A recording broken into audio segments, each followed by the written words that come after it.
Allahumma sholli ala Muhammad wa ala ali Muhammad. Mirsa Hilafah News yang dirahmati Allah. Alhamdulillah kita berjumpa kembali dengan program kesayangan kita, yakni Kabar Petang.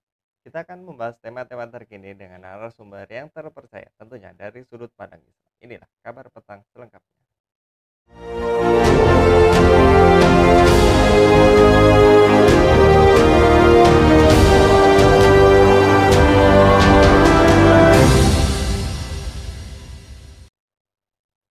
Para pemimpin Muslim Amerika pada Sabtu waktu setempat menyatakan akan memperluas kampanye yang sudah diluncurkan awal bulan ini yang menentang Presiden Joe Biden. Tantangan tersebut terkait cara penanganan Biden terhadap konflik di Gaza. Para pemimpin tersebut berniat menjamin kekalahan Biden pada pemilu 2024 mendatang karena penolakannya menyerukan gencatan senjata di Gaza, di mana serangan Israel telah menewaskan lebih dari 21.000 jiwa. Biden mengabaikan Muslim Amerika membuat para pemimpin Muslim meninggalkan Biden, ujar penyelenggara kampanye di situs web mereka. Apa tujuan kampanye #Abandon Biden? Apa saja kejahatan Biden? Apakah kampanye tersebut berpengaruh bagi politik Amerika?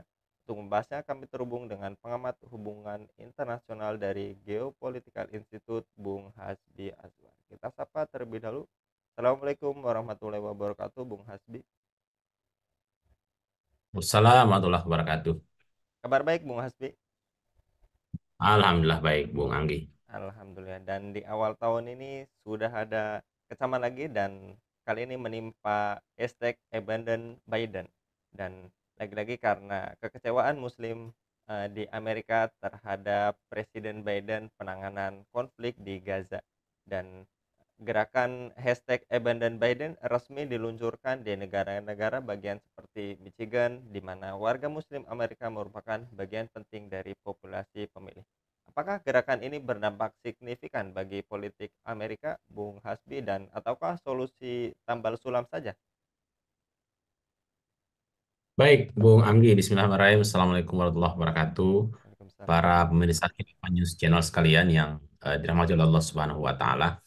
Jadi gerakan Abandon Biden ini harus kita pahami sebagai sebuah upaya umat Islam di Amerika Serikat untuk mendukung saudara-saudara kita yang ada di Palestina sekarang yang lagi dibantai, dan saudara-saudara Muslim kita itu sedang berada di Amerika Serikat begitu. Dan yang apa yang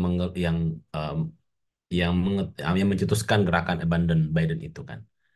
Dan ya memang saya kira sudah seharusnya ya. Jadi menurut saya harus kita lihat bahwa gerakan Abandon Biden ini konteksnya adalah bagian dari upaya kontribusi Muslim di Amerika Serikat untuk menekan pemerintahan Amerika yang sejak dulu sampai hari ini itu selalu mendukung Israel, mendukung Zionisme Yahudi untuk melakukan penjajahan, pembantaian, dan pengusiran kepada kaum muslimin di Palestina.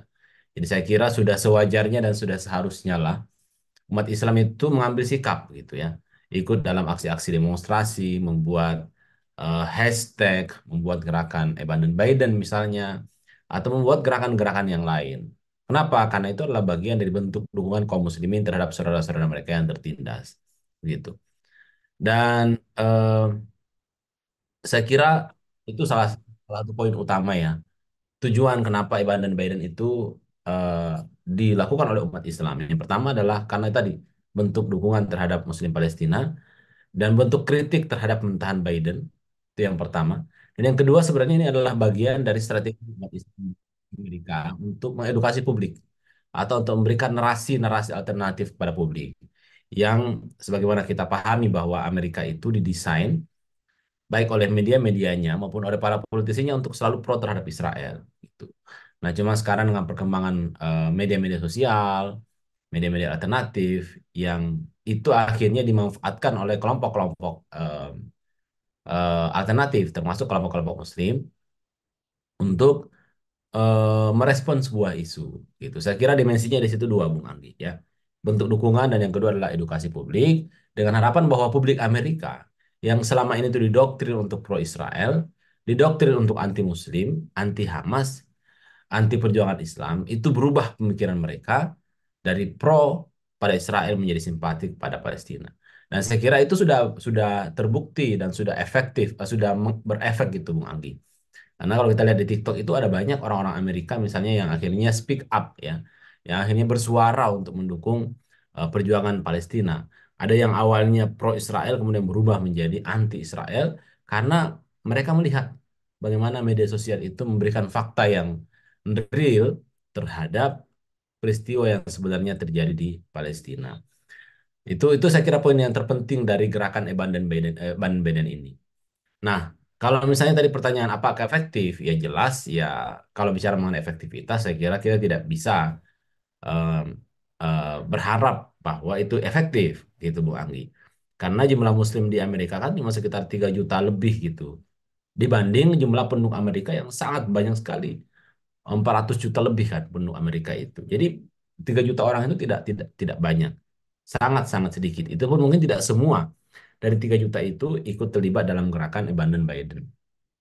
Nah, cuman menurut saya poin pentingnya bukan di situ ya. Poin pentingnya bukan di apakah itu berpengaruh untuk nanti menekan Biden. Apalagi ini kan sebenarnya isunya menjelang pemilu 2024 ya, supaya Muslim itu supaya gerakan ini itu dipakai untuk menekan kepentingan Biden di pemilu 2024 sehingga Biden itu kalau bisa kalah gitu. Nah, cuman masalahnya kan umat Islam cuma sedikit dan mungkin proses perubahan pemikiran paradigma masyarakat Amerika dari pro Israel ke pro Palestina itu itu tidak secepat itu menurut saya. Cuman poinnya bukan itu intinya menurut saya. Poin intinya bukan apakah Biden itu akan menekan sekuat-kuatnya Biden atau tidak. Tapi poinnya adalah ini bagian dari bentuk dukungan Muslim terhadap Palestina dan yang kedua adalah bentuk edukasi Muslim terhadap publik Amerika Serikat terkait dengan isu ini gitu.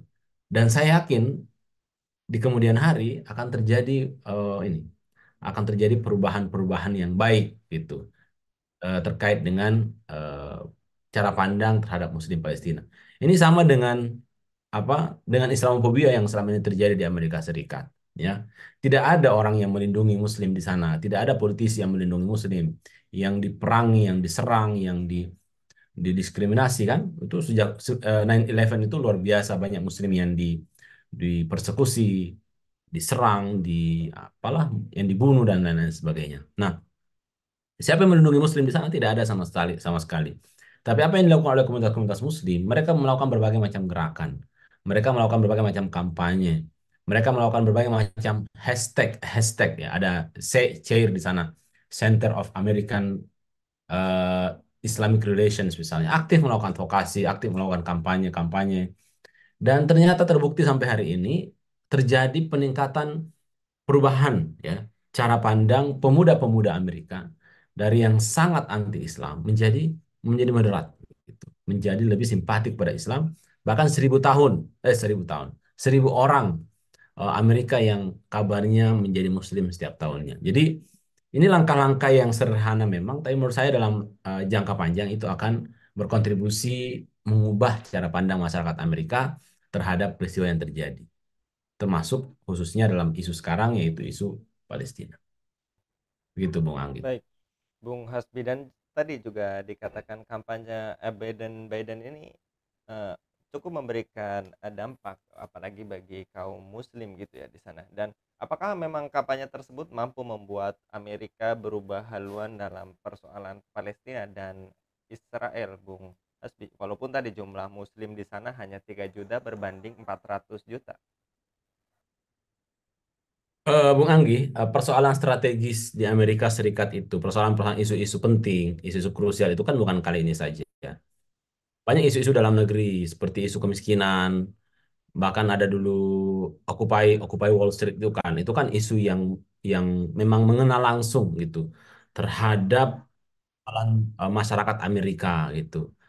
Banyak sekali orang-orang yang terlantar, homeless, tidak punya rumah, orang yang tidak punya asuransi, orang yang disita rumahnya oleh bank, orang miskin, orang-orang banyak sekali lah masalah yang terjadi di Amerika Serikat. Itu masalah-masalah dalaman di Amerika Serikat dan aksi-aksi banyak.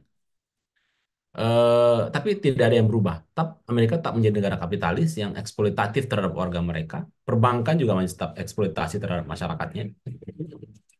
Dan apa namanya? Itu satu. Yang kedua adalah Amerika juga sudah punya riwayat apa mencoreng wajahnya gitu, baik secara internal maupun eksternal dalam isu perang Irak, perang Afghanistan, perang Suriah, Libya, ya kan? Dan banyak banyak lagi yang lainnya. Tapi dan banyak gerakan-gerakan yang menentang itu. Mereka tidak tetap tetap dengan kondisi seperti itu tidak berubah. Nah, dalam konteks perang Israel atau dalam konteks pembantaian Israel di Palestina, ya kita sama-sama tahu begitu ya bahwa dari dulu sampai hari ini Amerika itu selalu menjadi penopang utama, selalu menjadi pendukung utama Israel gitu. Istilahnya itu apa unconditional support ya atau dukungan yang tanpa syarat oleh Amerika terhadap Israel gitu. Sudah ratusan atau mungkin miliaran dolar Amerika Serikat sudah digelontorkan dalam perang 2 bulan ini saja. Biden itu sudah membypass ya, sudah melangkahi Kongres untuk memberikan dukungan senjata, memberikan dukungan persenjataan dan memberikan dukungan finansial kepada Israel. Ini baru baru saja tanggal 30 kemarin Biden meloloskan lagi atau apa namanya mengirim bantuan lagi kepada Israel gitu sekian puluh juta dolar ke Amerika Serikat untuk membackup persenjataan Israel. Nah, jadi kenapa demikian? Ada beberapa alasan. Itu alasan yang pertama adalah karena Amerika melihat Israel itu wilayah yang sangat strategis. Mata dan telinganya Amerika itu ada di Israel. Yang menjadi mercusuarnya yang membantu mengamati peta politik sekitar, kondisi politik sekitar, bahkan intelijen intelijen Israel itu banyak dipakai untuk apa namanya untuk kepentingan Amerika Serikat di Timur Tengah gitu. Itu satu hal. Jadi Israel itu adalah pion strategis bagi Amerika di Timur Tengah. Untuk apa? Mempertahankan kepentingan Amerika di sana dan melawan musuh-musuh Amerika di Timur Tengah. Gitu. Jadi ditaruh tubuh asing di tengah-tengah potensi musuh, yaitu umat Islam di sana. Yang kedua adalah bahwa eh, Presiden Amerika itu, siapapun itu akan selalu mendapatkan support dana yang besar dari kalangan komunitas Yahudi pro-Israel.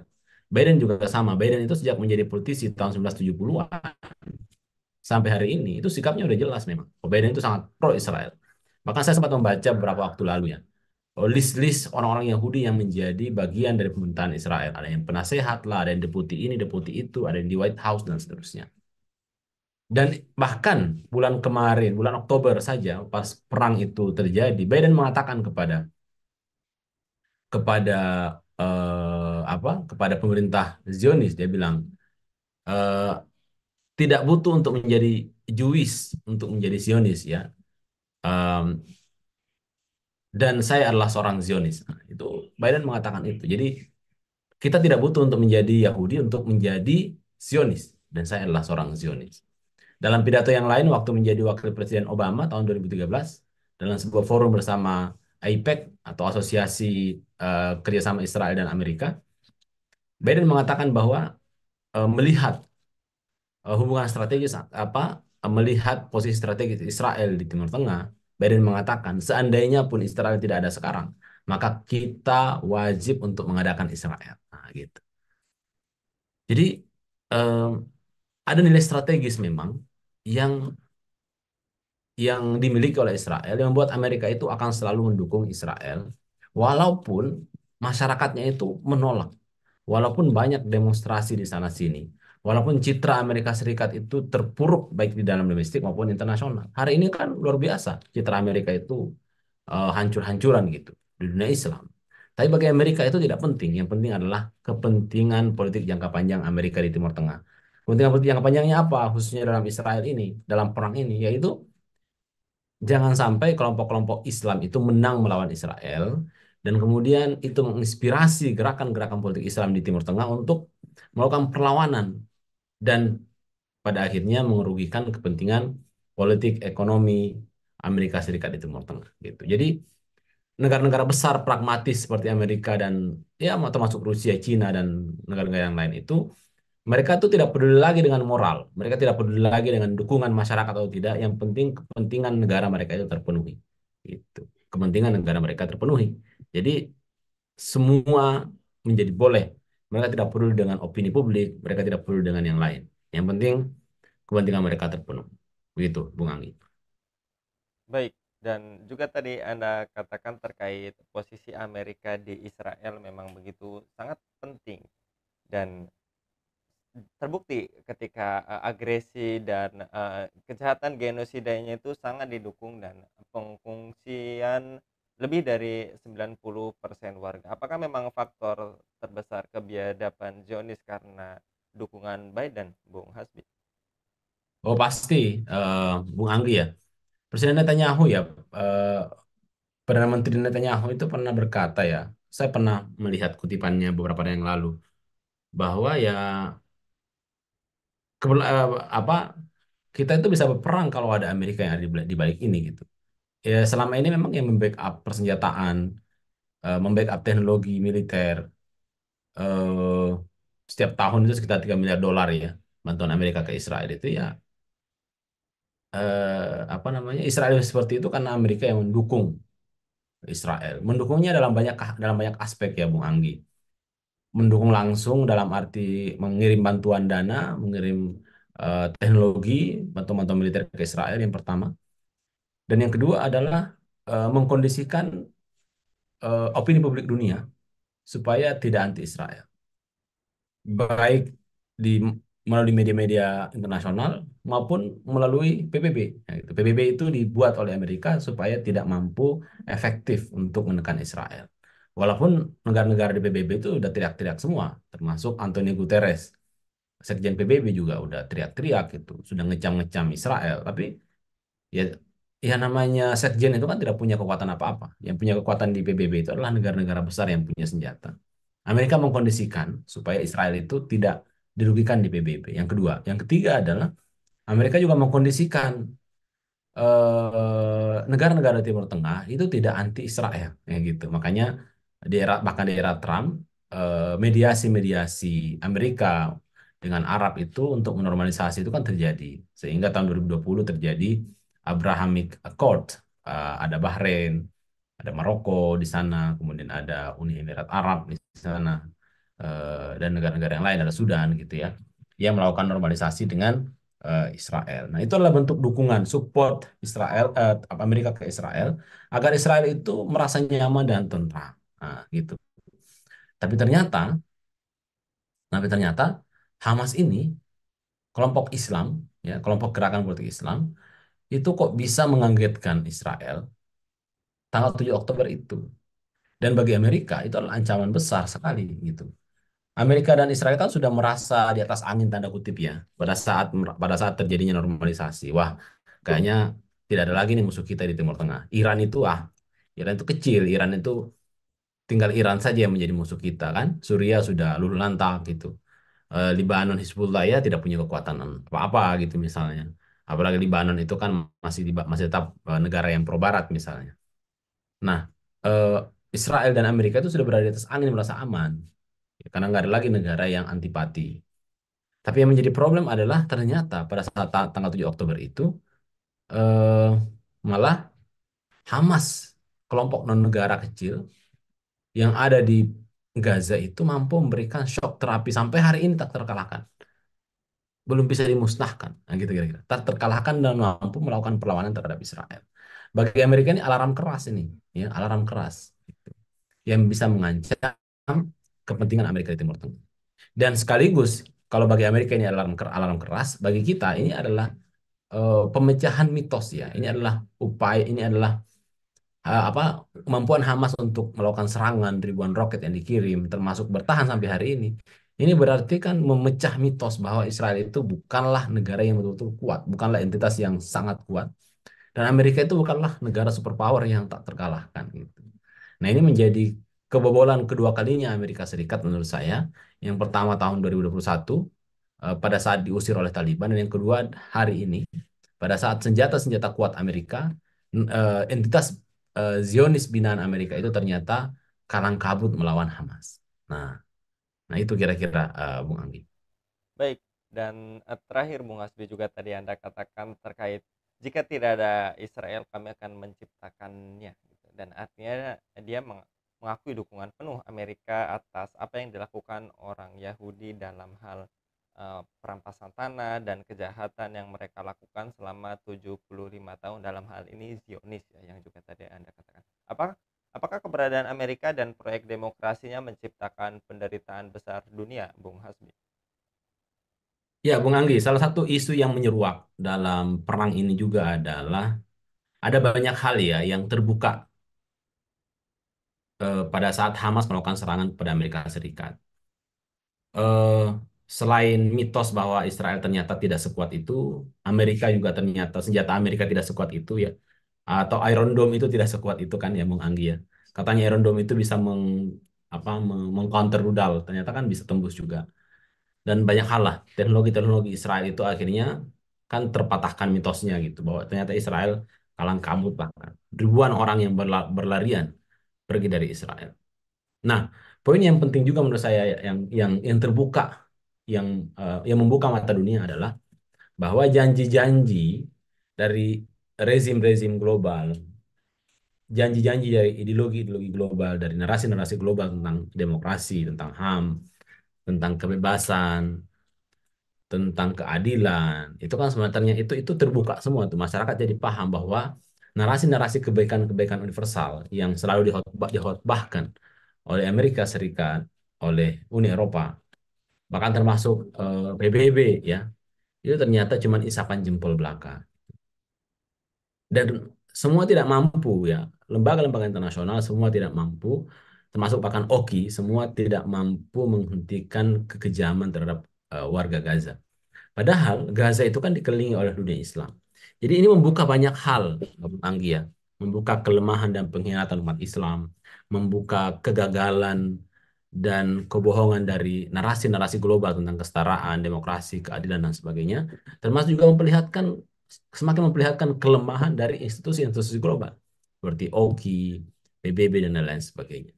Dan kita berharap sebenarnya dari sini bahwa dengan terbukanya banyak hal yang membuka mata dunia hari ini itu bisa membuat masyarakat itu tersadar bahwa kondisi sistem yang ada sekarang itu ternyata semuanya adalah kebohongan dan manipulasi saja, dan itu hanya untuk kepentingan elit-elit negara tertentu saja, yaitu Amerika Serikat dan para sekutu NATO-nya gitu. Cina di mana? Cina juga dekat sama Israel kan. Rusia juga sama, Rusia dekat sama Israel. Cuma mereka karena persaingan politik dengan Amerika, jadi mereka itu seolah-olah berdiri bersama dengan Palestina. Padahal sebenarnya tidak demikian. Eh, nah, sehingga bagi kaum muslimin seharusnya itu menjadi peluang besar buat kita untuk semakin mengedukasi publik bahwa kita harus berhenti untuk menggantungkan harapan kita pada narasi-narasi global yang ada hari ini tentang kesetaraan, sekularisme, liberalisme, demokrasi, HAM yang terus dinyanyikan, dipropagandakan oleh Barat, Amerika Serikat, dan sekutunya. Dan sudah saatnya kita mencari alternatif yang lain, alternatif yang bagus, yang benar, yang efektif, sebagaimana apa namanya yang datang dari Allah Subhanahu wa taala. Nah, saya kira itu adalah peluang besar hari ini kita untuk menyampaikan kepada publik, menyampaikan kepada umat terkait dengan kerusakan sistem yang ada sekarang yang membuat terjadinya pembantaian kepada saudara-saudara muslim kita, bukan hanya di Gaza ya, tapi di Rohingya, di Kashmir, kemudian di Xinjiang, di Afrika ya, dan wilayah-wilayah yang lain. Semua itu terjadi karena kerusakan sistem yang ada sekarang yang dijaga oleh kekuatan-kekuatan global Amerika dan sekutu-sekutunya. Gitu, Bung Anggi. Saya kira mudah-mudahan itu bisa membuka mata kita dan mempercepat perubahan umat Islam ke arah yang lebih baik sehingga bisa mengangkat martabat umat Islam dan kita bisa berkontribusi lagi untuk melakukan amar ma'ruf nahi munkar secara global yang efektif dan betul-betul sesuai dengan tujuan-tujuan kemanusiaan. Demikian, Bung Anggi. Amin amin ya robbal alamin. Jazakallah sekali lagi Bung Hasbi. Mudah-mudahan Bung Hasbi senantiasa dilindungi oleh Allah Subhanahu wa taala dalam setiap aktivitasnya. Demikian pemirsa Hilafah News yang dihormati Allah, jangan lupa untuk subscribe, like, dan share sebanyak-banyaknya. Semoga menjadi amal kebaikan bagi kita semua di dunia dan di akhirat nanti. Saya Anggi Suhada undur diri. Assalamualaikum warahmatullahi wabarakatuh.